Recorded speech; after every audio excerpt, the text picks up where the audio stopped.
Les deux Coréens wana bazaki mandaté par le président coréen. Kuna na Corée babe on comme des pirates. Baya basa la plan ba ponaki deux sites. Premier site ezaki na niveau Gombe, deuxième site à niveau aéroport.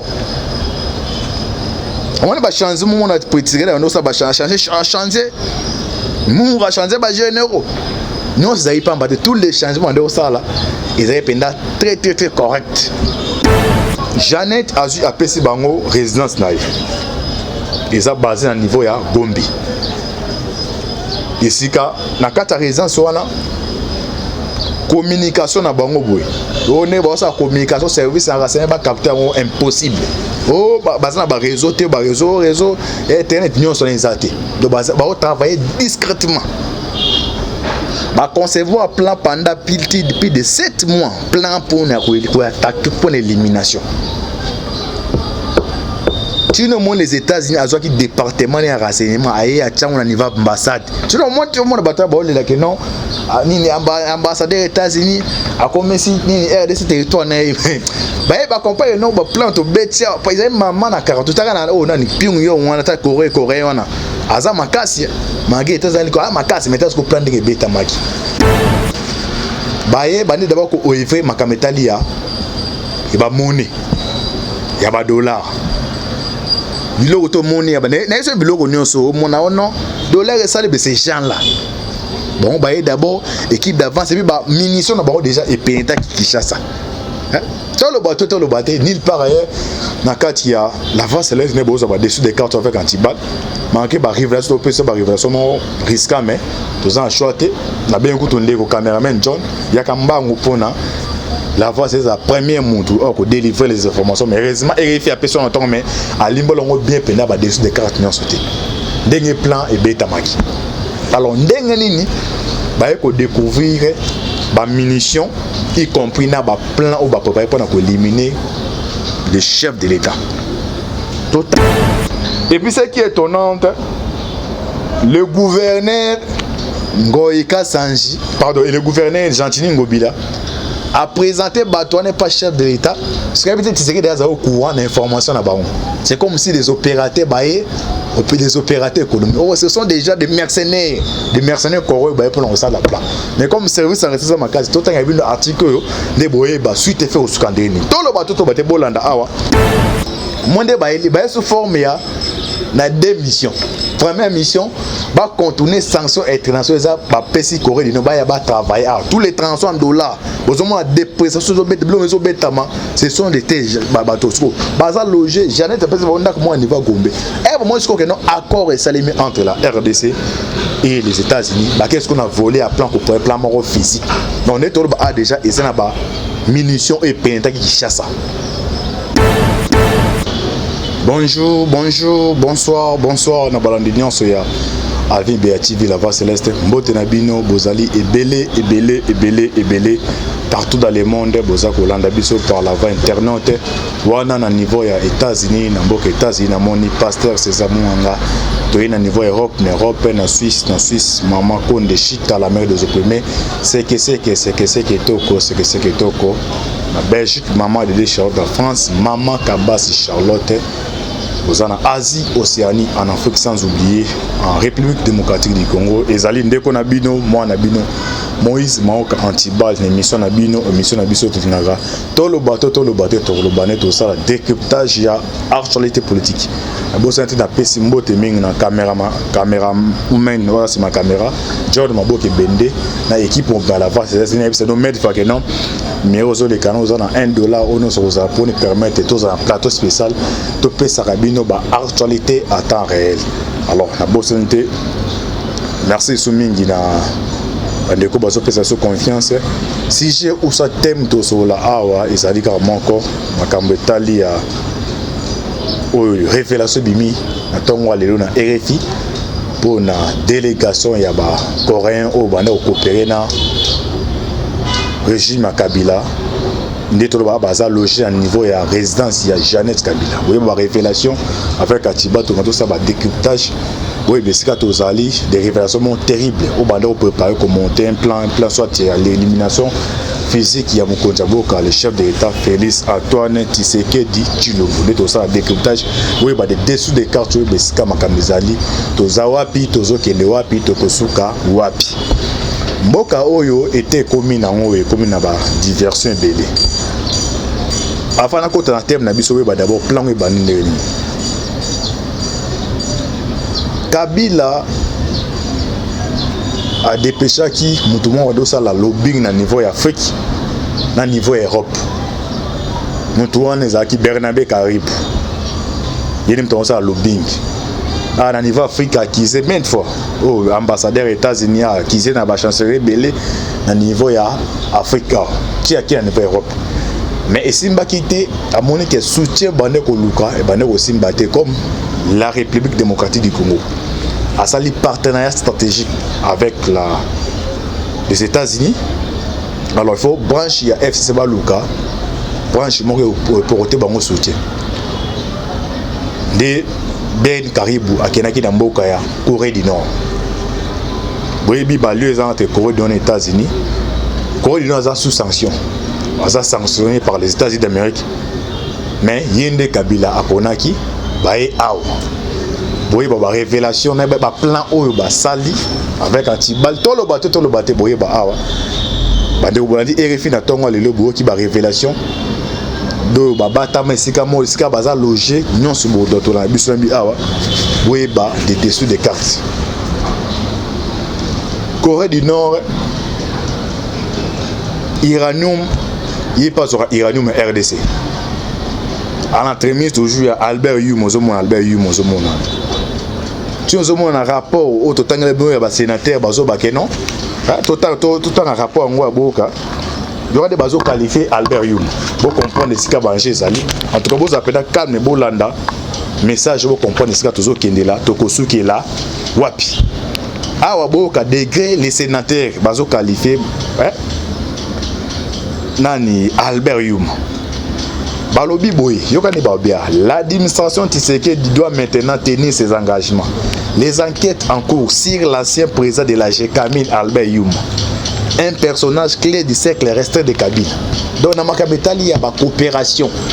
Il y a une matière première, il y a une nyonso mutaza comme cerveau monté dans ce monsieur Albert Yum. Il y a un Kabila, les malins Ndengazali a précipité qui est ou la nomination premier ministre soit azako premier ministre pour en geler tout fait tout. A éviter que non Tshisekedi pas informé. Alors c'est Albert Yum. C'est ma camarade. Bernabé Kekuna a négocié na ba coréen oyo ba ye awa ba komi awa bazaki mi balé ba komi en 2017 jour bakomi Tshisekedi est rendu pouvoir ayambaka délégation expatriée boy les deux mercenaires wana bazaki na kati ah boy besi kama mtozo kendela bazaki na kati mais ba ko za repérer à partir ya nini baza repérer parce que Kabila azaki na service ya renseignement libando ezaki puissant o ba bengo Mossad. Les services à renseignement au Kabila ont collaboré avec eux. Même les Américains à l'époque ont eu pression à Kende. Le plan Bando Beta, il y a une formation parce que Nani, Mossad et Zaki Wana. Bon, c'est une formation. Parce que les États-Unis ont manié ni Baluka, ba déboulé de Baboto la Mossad. Ou les a service pour un individu et servir Mboka. C'est de toutes les façons sommet à IPAC. Vous comprenez nos quotas. Vous voyez, planning avec ces gens-là, planifier dans la jeunesse. Vous voyez, tout le bateau. Ça l'effort, les États-Unis ont convoqué Tshisekedi à participer à la réunion à IPAC. Kamere Vital Kamere Bozomona. Ndeko ya Kabila. Après ça, ça de toutes les façons. Empêcher Tshisekedi à Kenakatia. Forum on est semaine en États-Unis. Ou bien à IPAC. Ou bien forum va juste. et puis caméra tentant de toutes les façons à empêcher Tshisekedi Akobakuna. Et Tshisekedi Akomikuna, les États-Unis doivent planifier ma campagne de toutes les façons que non bloc il y a une branche à Mossad basa ni base à la wana. Ba ebisi Mossad boy. Boza ko coopérer na un individu. Tala politique il y a régime moyen sikoyo. Biso les États-Unis doivent appartenir à bino privilégié. Alors tu ko lingate que non. L'Israël va continuer toujours à coopérer na bato biso considéré comme ba ennemi. Autobenga ya Kabila. Parce que danger ba bon Kabila, le fait que les Américains ba ont pression, ba de mon la pression non pour le mandat non, à part mandat d'abord ils ont intérêt na bango. Hein? Il y a intérêt na bango wa chango. Ou a PC na bato ils ont politique. Biso no story, c'est histoire né c'est passé en 2001. Na banane ba éliminer na ni mose plan ndenge beta maki banane ba na Kabila. Ils sont bango na les ba Américains ba beche ba na. Alors les messages qui sont monnaie qui va commencer pression à kende à que aux ennemi na bango asi à traverser ba les côtés benimna yango sika bagarre banaki on alors ba si mon ça que non au lieu beaucoup coopérer individu beaucoup signer beaucoup coopérer na la République démocratique du Congo nangonga wane Tshisekedi basanaki mokoloto entre Mossad donc Tshisekedi comme des services à renseignement ou à libanda ya makasi Mossad y compris na département renseignement aux niveau ya États-Unis d'Amérique. Kabila a reçu les informations pendant que Zouandenga le bandate.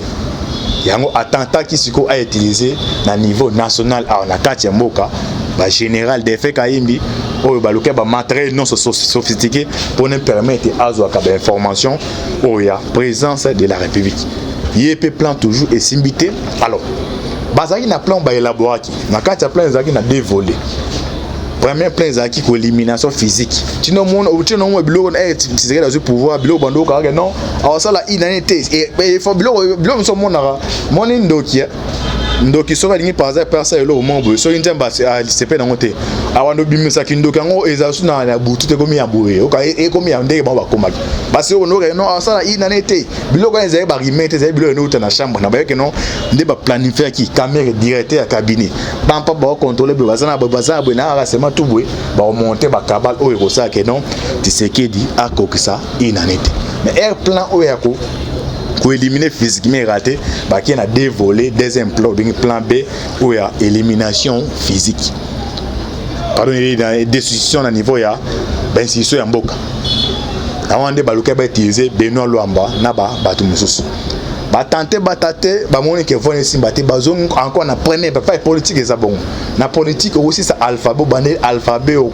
répéter A B T dans Z T ça ti au luka et le kozo c'est ça la politique ça bon et on senga bandeko bazo chance et aux appeler na ba konji e bozana plein élaboration soit il y a aussi ba plan boy barandé no tia ba tactique pour nous permettre ba adversaire boy ba plan na ba alors bazong sur le deuxième plan oyo ya élimination physique parce que élimination physique planning et beta makindenge tolo baté les deux Coréens wana bazaki mandaté par le président coréen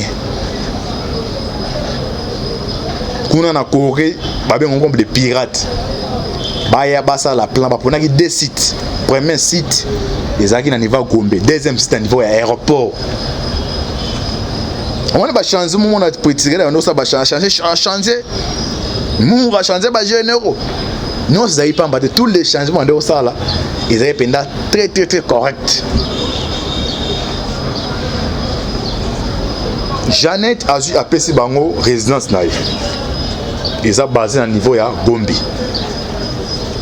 ici ka na kata résidence wana communication na bango boy on est ba sa communication service en renseignement ba capter impossible oh bazana ba réseau internet nion sont exalté donc ba travailler discrètement ba concevoir plan pendant plus de 7 mois plan pour attaquer pour l'élimination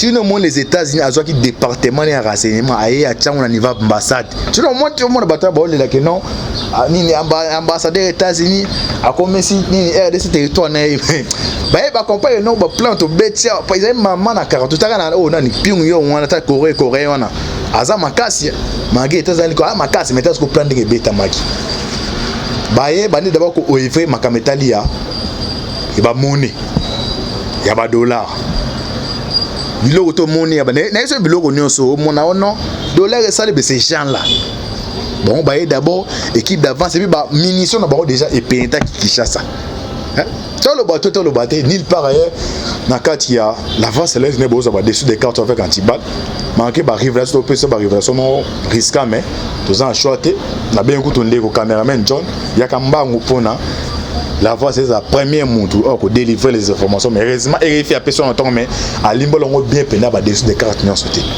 dernier plan et beta maki alors ndenge nini ba ko découvrir ba munitions y compris na ba plan ou ba préparer pour éliminer le chef de l'État tout un article tozongawa comme ça to limbo la biso abili to le bateau à travers ba révélation on comprend ce qu'il y a un apôtre azaki na Uganda azaso na mboka so ya Norvège aloba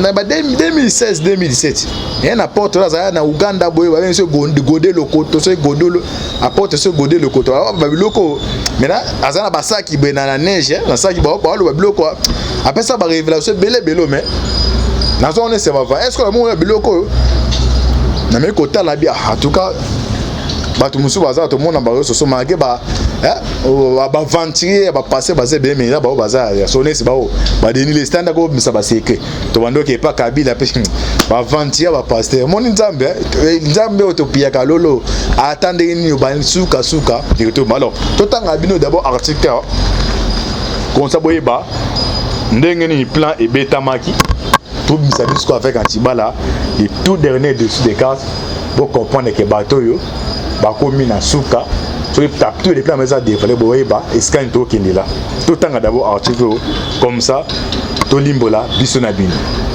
et puis ce qui est étonnant le gouverneur Ngoïka Sanji pardon et le gouverneur Gentini Ngobila a présenté bateau n'est pas chef de l'État ce qui veut dire que des au courant d'information là-bas c'est comme si les opérateurs baillés des opérateurs économiques. Oh, ce sont déjà des mercenaires corrompus pour lancer la plan.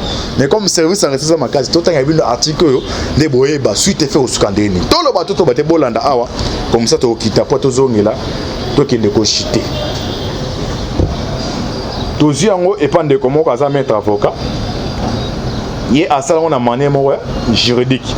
Mais tout autant après moi ils ont prison si bande va comprendre l'idée tozon a surtout limbo les dessus des cartes wana ba munitions et penetaki na casse na bango ba koma bazaki de ba koma ki combien et puis Gentina permettre que présenter pas mon konjambo kana inauguration moto ça les maawa ya ba nini bona ni ba ya malukuna boy besa tozo kelela to lo bate boy to landa a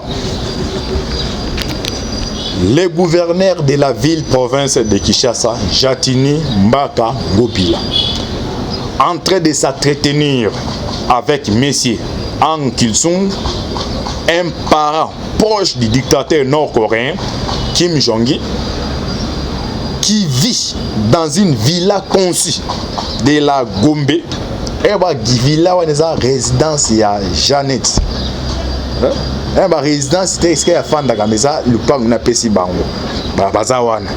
Et si quand on a connexion, on a connexion, ou la communication, moi on est accepté qu'on a écouté à mais service à renseignement, so ça on a ba conversation, les amis passent. Même de ce batango, maneni basa qui pour ba luka, ba capter ba on est tout là. Notre Kim Jong-il qui vit dans une villa conçue de la Gombe et qui serait très proche de l'autorité morale du FCC Joseph Kabila. En effet, l'autorité morale du FCC a traité durant ses 18 ans de règne tout puissant des relations étroites avec le dictateur nord-coréen Kim Jong-il. Enfin, ainsi les sanctions internationales. Ah, vous comprenez maman dans les camps. Kim Jong-il va faire ses sanctions internationales. à travers ces mercenaires oyo a utilisé bâtiment bon RDC bazo sala ba transaction dollar américain et OK ça la transaction qui dans Corée du Nord qui ont au monde département na États-Unis bando compagnie bateau to sanctionner bango mais les sanctions fait c'est mutu sanction ça fait que non sanction wana ils a ko diminuer force mais ba ko pas été les messages comme Kim Jong-il oh non ameka ki monsieur balisiki boy ameka ki boy OK ravitaillement awa na pesa ko une fois raison papa Tshisekedi doit papa era tout na ba mindele ba moni muza kufi atuna ki bango ya Tshisekedi doit papa mutu nini na yebi ke ngai bo linga ngai te bo tianga te mutu nini obongo wela biso ba présenter les Kabila atuni bango est-ce que mutu wana bozala na maîtrise na parce que dans au moins déjà moko munene boy et aussi bana été ba mindele ka les mêmes américains ba répondait que non tous en contrôle na être surveillé après ils disent que non comme muto botiebo un jour on a capacité à déclencher même troisième guerre mondiale les américains ba avec non to maîtriser en côté yango tande mambe communal Corée du Nord a sanction mais alors ça va massif balistique OK base nyonso parce que vous voyez est-ce que tu as plan ou ba beta qui a déjoué tout le bateau de bateau là en 2018 des hommes d'affaires nord-coréens notamment Sier Han-kil Sul et un autre parent très proche de la famille biologique du dictateur nord-coréen t'as là des gars liens zaraki t'as des gars liens heureusement les Coréens ou dans la scène internationale soit africain bah ça influence te il y a eu cassé bango yango t'as des gars liens de famille à Kabila famille à Kim Jong-il wana t'as ba lien ndenge poussa naki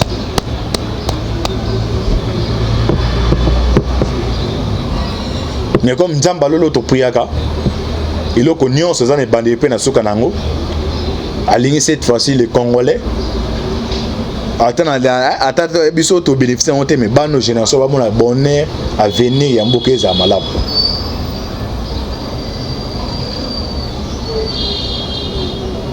to fandi awa to kenda ba gombe OK ba plan minene boy o za ba former ba tourisme ya haut niveau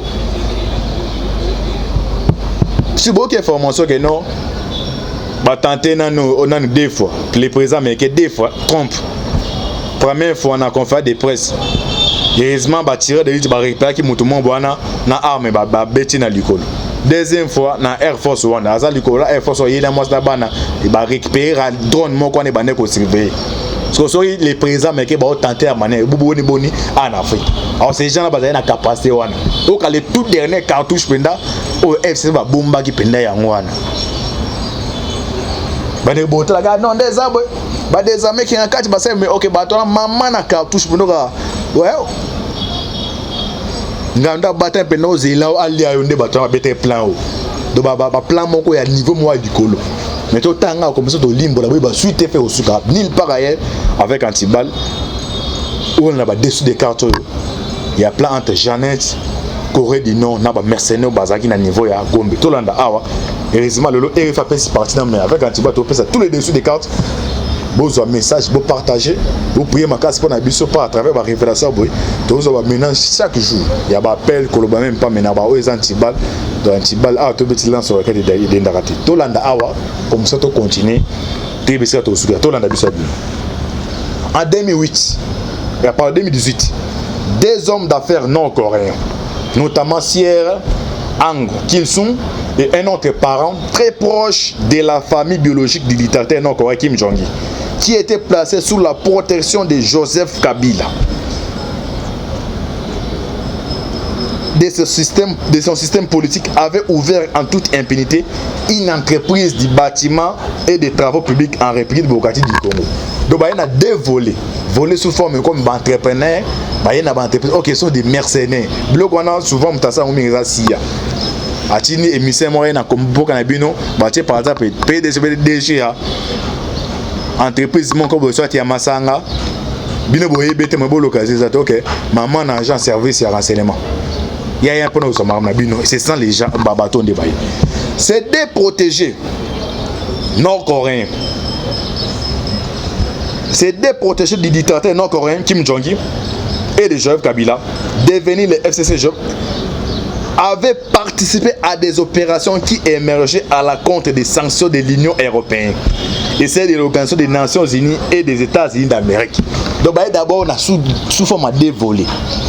Tout le cas contourner sanctions donc bagarre comme ça Corée du Nord RDC comme un petit Corée du Nord donc on va sanctionner banco na États-Unis bagarre on a sanctionné banco même à travers RDC ba ça va transaction na banco et puis mon sur le cas empêcher banco est-ce que le et puis ça va attaquer directement dans régime entrant même que Lucas tenter physiquement que ça va plan que tenter physiquement avec les chefs d'État en place à travers collaboration partenaire stratégique entre les États-Unis et Tshisekedi tout landa a bandeko bon compenser donc malgré des strictes interdictions internationales les Nord-Coréens qui avaient sous protection des régimes dictatoriaux de Joseph Kabila et de leur autorité morale dans une villa conçue sécurisée par des gardes-corps militaires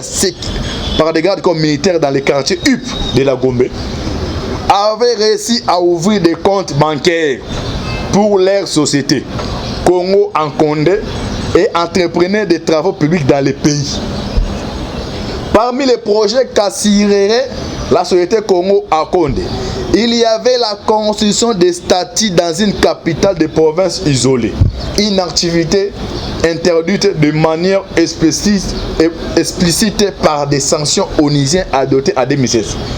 Des fonds publics congolais auraient financé les 10 statues, ce qui est également compté aux sanctions onusiennes. Les activités de la société Congo en compte avaient notamment attiré l'attention de plusieurs éminents hommes politiques congolais, membres des partis politiques de Joseph Kabila. Et certains d'entre eux s'étaient même entretenus avec les dits hommes d'affaires nord-coréens. On comprend pourquoi les noms, on a vu ça, c'est le comme remarque de la bête. Il y a des noms, il y a des personnes qui sont en cas FCC au bazar Kabila. Neko, attends, d'autres qui voulaient trahir Kabila. Pour dire que non, crime au bas commettre, ba mafia au bas commettre, mieux vaut, les Lumumba, na ba dispenser bon ba suka na Kabila. Mais na carte c'est bazar bateau bazar grâce, ba monsieur bazo comprendre, mais on regrette bateau malin na ba comprendre. Tout landa bandeko. À travers ces enquêtes, des centres soulèvent des questions importantes concernant l'application des sanctions sur la Corée du Nord, tout en démontrant comment de nombreux niveaux de contrôle officiel dévolus au gouvernement congolais et à plusieurs banques commerciales avaient manqué à leur devoir de vigilance à ce qui concerne la société Congo à Condé. Les mêmes erreurs avaient permis à l'entreprise Congo à Condé de maintenir des opérations interdites en République démocratique du Congo et avaient exposé le système financier international à des risques importants. En termes spécifiques, la société Congo à Condé avait obtenu l'ouverture de comptes bancaires libellés en dollars américains auprès de la filiale congolaise d'Afriland First Bank, une institution siège elle-même au Cameroun. Les comptes bancaires de la société Congo à Condé avaient permis à cette société de déplacer des fonds du plan international par le biais de la BMC et Banque internationale identifiée dans des documents consultés par des centres comme les partenaires bancaires désignés pour traiter des transactions en dollars et en euros pour les comptes de la société Congo à Condé en République démocratique du Congo. Les programmes de sanctions internationales visant la Corée du Nord tentent principalement d'interrompre son accès au système financier international. N'attendez d'abord article d'abord comprendre. Talent de Bayeli. Non, c'est un déco caméra. Mais ça attend la minute. Attends la minute. Moi de Bayeli, sous forme ya na deux missions. Première mission, va contourner sanctions internationales, va péci Corée du Nord, va travailler. Tous les transactions en dollars, besoin de dépréciation, ce sont des têtes bateaux. Bazar logé, Jeannette a pensé que moi niveau Gombe. Et moi je crois que non accord est salué entre la RDC et les États-Unis. Qu'est-ce qu'on a volé à plan pour plan mort physique.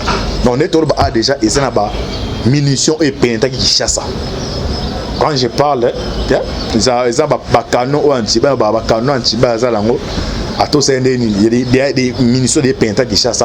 Mais Dieu merci, heureusement, ils ont intercepté les troupes. mais bateau avec non yo ma bien sur information Oliva Canyon ça mais ils ont moussa tout ça faut il faut bandeko bazali banda que non il y a un bandeau de toba déjà baza contrôlé par le service CNC Conseil national de sécurité où il y a présence des buts y compris dans l'administration nationale des renseignements à RDC où baza ba collaborer parce que bon renseignement a ils ont la capacité mais à travers Walibanda de venir c'est Walibanda Mossad y compris dans Centrale internationale de chance nous permettent de localiser ces gens au bazar. Bon, moi déjà décret de mentionner les allées. Tout ça na bande tout autour mon konjamoka. Pour renforcer sa sécurité, pour prier magnébi que l'on a c'est pour prier ma casse. Mais ce que mon ni ba révélation boy, comme que vous allez taler à niveau on est pour nous ba révélation, c'est que Nzambe dans l'ini et ça les mater. Bon compare non bandeko baza tout autour wana soit déjà coalition pour comprendre les bateaux bozana bangona bazana mbeli do ero ya mbubu azana mbeli ko chuba il faut se faire faut faire très attention na bango baza ba comprendre que nos sort na bango déjà scellé alors ba tenter ba dernière manœuvre dilatoire ba ça là pour na luka ba contourner makam mais là c'est ça que non baza démanteler ba déjouer plan na bango et osenga tous à la bomoko. Il y a toujours que non, les gens qui sont ici, les Congolais, ils sont RDC, les gens qui sont Kaboulabango, ils sont tribalisme. Si vous comprenez que les gens qui sont ici, les Congolais, les RDC, ils sont bateau. Vous priez ma casse pour la RDC, vous priez ma casse pour la Bissot, vous pouvez une révélation de dessous des cartes, les noms dits au peut-être, comme avec Antibal, comme Tozana pour travailler pour Nabino, pour Nabozan informant en temps réel, Yamouna Awa, pour nous couper Sabino, les dessous des cartes de ce qui se passe actuellement en République démocratique du Congo. Vous avez vidéo, vous partagez, vous pouvez sur confiance, vous pouvez savoir cette confiance. Avis Béatini confiance pour na topé Salabino les informations à temps réel. Merci Mina Bao Bazaki branché partout dans le monde. Merci Mina John Mamboke Bende. Merci Mina Ndeko Alvin Béativi pour appeler biso espace pour na topé Salabino des informations à temps réel. Nzambe apambolae, Nzambe abattre la RDC. Vous priez Makasi Torolonga avec Dieu Torolonga Nzambe Azanabino. C'était votre humble serviteur Moïse Maoka Antibal. On a un équipement pour nous repérer ça dessous des cartes. Le plan machiavélique au Jeannette n'a pas mercenaire au Bauti non pas nous planifier pour nous attaquer d'abord les chefs de l'État. Heureusement tous les plans et allés dévoilés. Nzambe Akoumesama affaire à suivre. Ciao. A comme si ni RDC territoire na ba e ba compare no ba plante betia par exemple maman na 40 taka na o na ni piung yo wana ta Corée wana aza makasi magi etazali ko makasi metas ko plante ke beta maki ba ye bandi d'abord ko oivre makametali ya e ba monnaie ya ba dollar biloko to monnaie ya ba na eso biloko nyonso mona ono dollar et ça les ces gens là. Bon, bah, d'abord, équipe d'avance, et puis, bah, munitions, d'abord, déjà, et Penta qui chasse ça. Tout le bateau, nulle part ailleurs, dans le cas, il y a l'avance, c'est là, il y a dessus des cartes avec anti-balle. Manqué, bah, révélation, révélation, non, risquant, mais, tout ça, choisi, on a bien écouté le caméraman John, il y a quand même un l'avance, c'est la première montre pour délivrer les informations, mais heureusement, il y a personne en temps, mais à l'imbo, on a bien pénal, bah, dessus des cartes, non, sauté. Dernier plan, et bêta maki. Alors, ndenge ba ko découvrir ba munitions y compris na ba plan ou ba préparer pour éliminer les chefs de l'État. Tout un article tozongawa comme ça to limbo la biso abili. Tout le bateau à travers ba révélation on comprend ce qu'il y a un apôtre azaki na Uganda azaso na mboka so ya Norvège. Aloba na 2016 2017 il y a un apôtre là na Uganda boye ba se godé le koto se godolo apôtre se godé le koto ba biloko maintenant azana ba saki be na neige na saki ba lo biloko après ça ba révélation belé mais na zone c'est va est-ce que mon biloko na me kota la bien en tout cas bato musu baza to mona ba so marqué ba ba venturier ba passer basé bien mais là ba baza sonner c'est ba deni les standard ko misa ba secret to bando ke pa kabila pe ba venturier ba pasteur mon nzambe otopia ka lolo attendre ni ba suka directement alors to tanga bino d'abord article comme ça boyeba ndenge ni plan et bêta maki tout misa bisko avec Antibala et tout dernier dessus des cartes pour comprendre que bateau yo ba komi na suka so tous les plans mais ça dévalé boyeba et scan to kindi là tout tanga d'abord article comme ça to limbola biso na bino. Et puis ce qui est étonnant, le gouverneur Ngoïka Sanji, pardon, et le gouverneur Gentini Ngobila a présenté Bato n'est pas chef de l'État. Ce qui veut dire que c'est au courant d'informations là-bas. C'est comme si des opérateurs des opérateurs économiques. Oh, ce sont déjà des mercenaires corrompus pour lancer la plan. Mais comme service en restant ma case, tout le temps il y a un article de boyeba suite fait au scandale. Tout le bateau bate bolanda awa comme ça to kita pas to zongi là, to qui ne ko chiter. Tozi yango epande comment kaza mettre avocat. Il a ça on a manière juridique. Mais autant après moi ils ont prison si bande va comprendre l'idée tozonga surtout limbo les dessus des cartes wana ba munitions et penetaki na casse na bango ba koma bazaki de ba koma ki combien et puis Gentina permet que présenter pas mon konjambo kana inauguration moto ça les maawa ya ba nini bona ni ba ya malukuna boy besa tozo kendela tolo bate boy to landa a. Le gouverneur de la ville-province de Kinshasa, Jatini Mbaka Ngobila, en train de s'entretenir avec Messier Ang Kil-sung, un parent proche du dictateur nord-coréen Kim Jong-il, qui vit dans une villa conçue de la Gombe. Et la villa est une résidence à Janet. La résidence c'était ce qu'il y a fan de Gamesa, le parc n'a pas si bango. Bazawana. Et si quand on a connexion, on a connexion, ou la communication, moi on est accepté qu'on a écouté à la mais service à renseignement, so ça on a ça ba conversation, les amis passent. Même de ce batango, maneni basa qui peut ba luka, ba capter bango de tout l'anda. Notre Kim Jong-il qui vit dans une villa conçue de la Gombe et qui serait très proche de l'autorité morale du FCC Joseph Kabila. En effet, l'autorité morale du FCC a traité durant ses 18 ans de règne tout puissant des relations étroites avec le dictateur nord-coréen Kim Jong-il. Enfin, ainsi les sanctions internationales. Ah, vous comprenez maman à l'ICAM.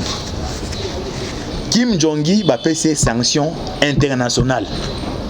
À travers ces mercenaires Oyo, a utilisé la RDC. Bazo ça la transaction dollar américain. Et OK ça la transaction qui est dans Corée du Nord.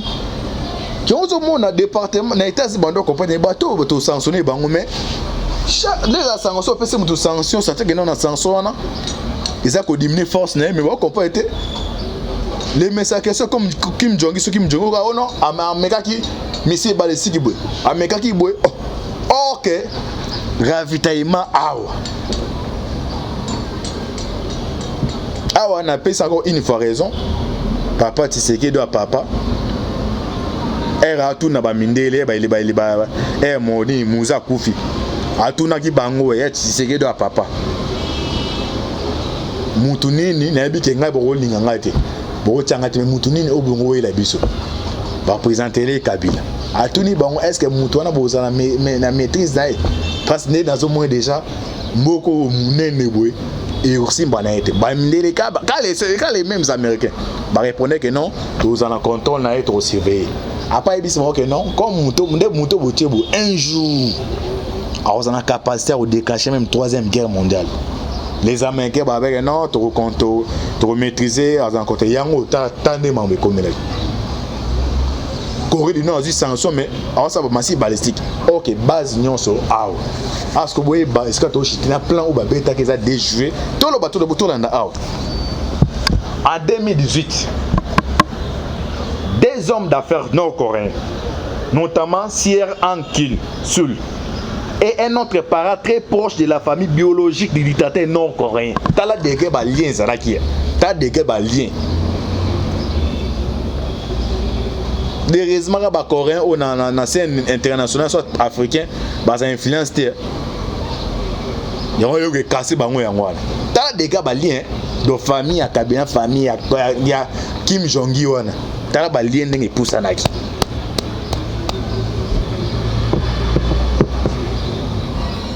Mais comme Nzamba lolo to priaka, il a connu ce genre de bandé pe na suka nango. Aligné cette fois-ci les Congolais. Attends biso to bénéficier on mais ba nos générations ba mon bonheur à venir ya mboka za malabu.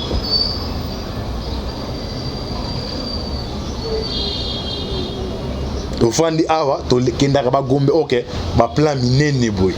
Oza ba forme ya ba tourisme ya haut niveau.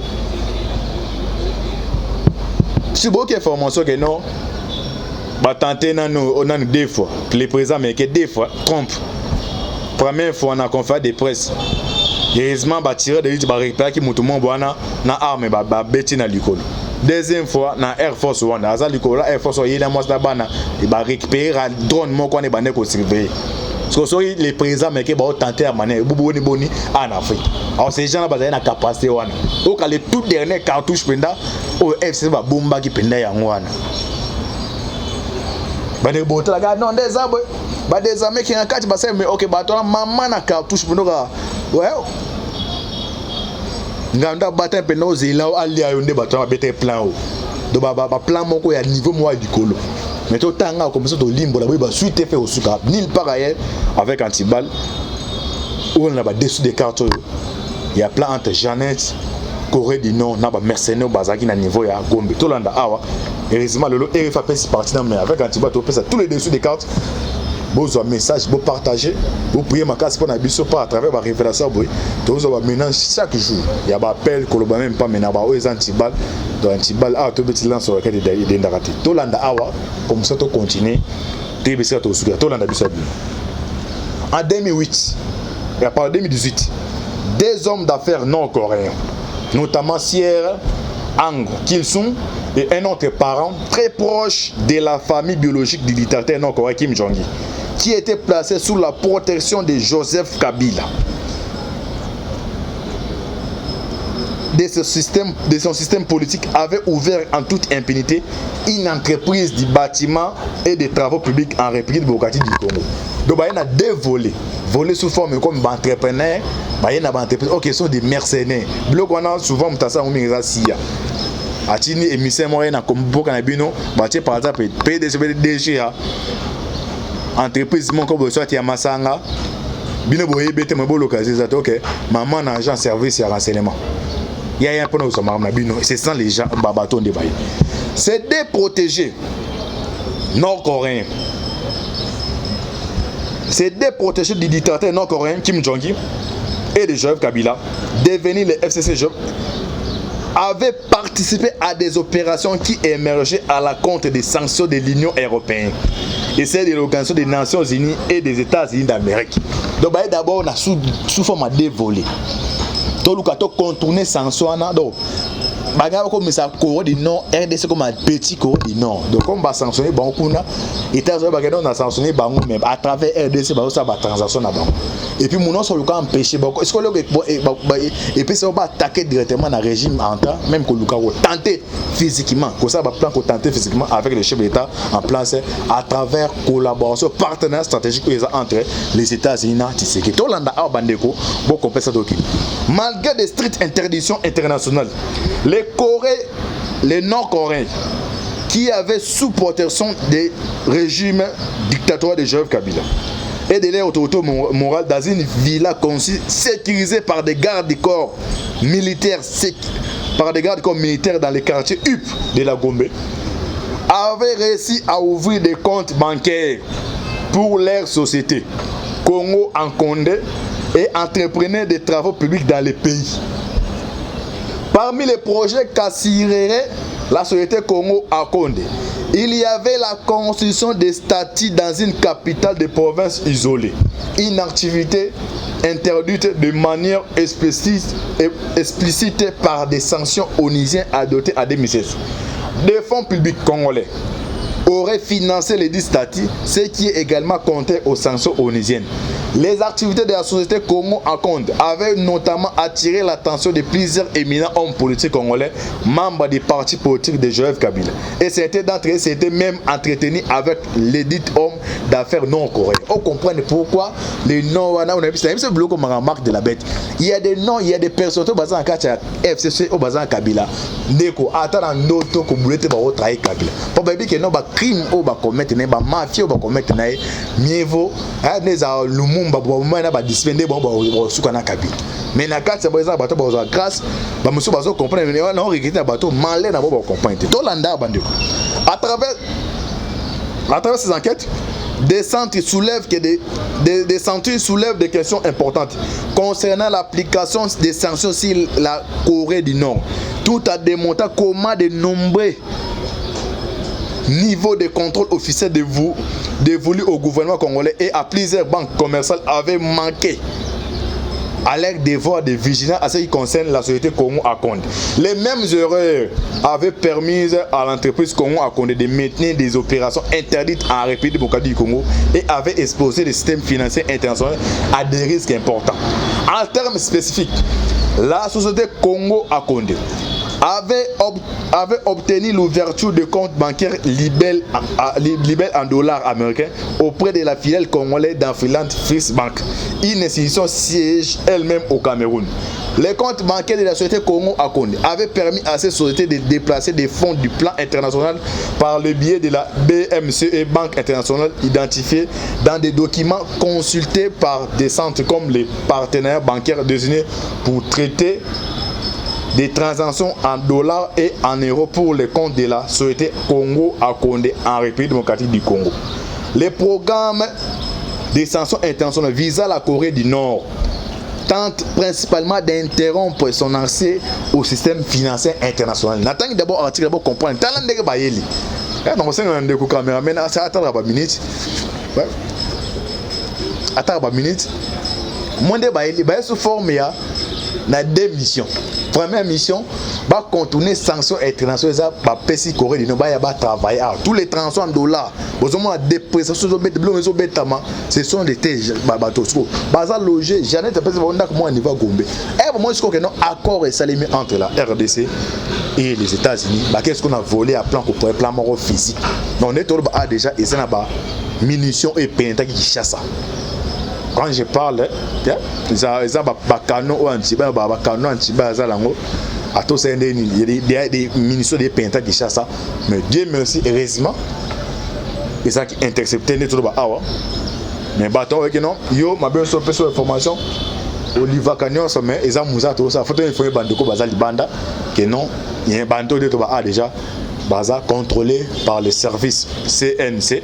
Conseil national de sécurité, où il y a présence d'habitude, y compris dans l'administration nationale des renseignements à RDC, où on va collaborer. Parce que renseignement a une capacité, mais à travers Oualibanda, Mossad, y compris dans Centrale internationale d'agence nous permettent de localiser ces gens au bazar. Bon, moi déjà, décret de Massolé Zaleli. Tout autour de mon compte pour renforcer sa sécurité, pour prier ma pour prier ma casse. Mais ce que mon révélation, comme vous allez taler à niveau pour nous faire révélation, c'est que nous avons médaille et ça les maté. Vous comprenez, non? Bandeko baza tout autour wana soit des coalition. Vous comprenez les bateaux besoin na bango na bazana mbeli do ero ya mbubu azana mbeli ko chuba. Il faut se faire très attention na bango. Baza ba comprendre que nos sort na bango déjà scellé. Alors ba tenter ba dernière manœuvre dilatoire ba ça là pour na luka ba contourner makam. Mais là c'est ça que non baza démanteler ba déjouer plan na bango et osenga tous à la bomoko. Il y a toujours que non, et je dis que c'est un Congolais et ça RDC, et que c'est un bango et ça tribalisme. Si vous comprenez que c'est un Congolais et RDC, tu colons un bateau. vous priez ma casse pour la RDC, vous priez ma casse pour la bisoto, ou personne ngole royaka, ko pesa nous ba révélation de dessous des cartes, les noms dit au peut-être bande comme Musuba Rosa ko na somo ya ko biloko avec Antibal comme tozana pour travailler pour na bino pour na boza na informant temps réel yango na yaki awa pour na ko pesa bino les dessous des cartes de ce qui se passe actuellement en République démocratique du Congo. Vous avez vidéo, vous partagez, vous pesa biso confiance, vous pesa la force confiance. Avec Béatini confiance pour na topé Sarabino les informations à temps réel. Merci Mina Bao Bazaki branché partout dans le monde. Merci Mina John Mamboke Bende. Merci Mina Ndeko Alvin Béativi pour appeler biso espace pour na topé Sarabino des formations à temps réel. Nzambe apambolaye, Nzambe abattre la RDC. Vous priez Makasi Torolonga. Avec Idée Torolonga, Nzambe Azanabino. C'était votre humble serviteur Moïse Maoka Antibal. On a un équipement pour nous repérer dessous des cartes. Les plans machiavéliques aux Jeannette, n'a pas mercenaires au Baouti-Kori, non, pas nous planifier pour nous attaquer d'abord les chefs de l'État, les régiments, tous les plans Ezali dévoilés. Nzambe Akou Mesama, affaire à suivre. Ciao.